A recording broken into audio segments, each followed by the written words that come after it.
Welcome to my channel.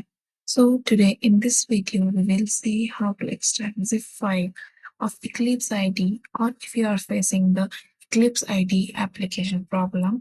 So don't worry, we will see.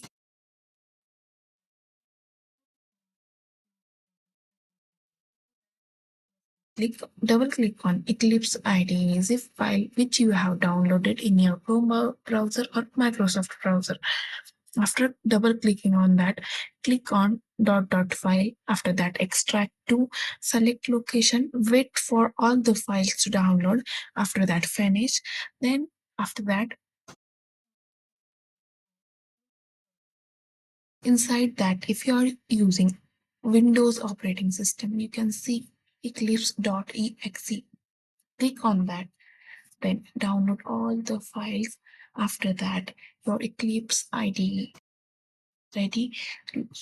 Give the time for launch. After launching your Eclipse IDE, click on create new file,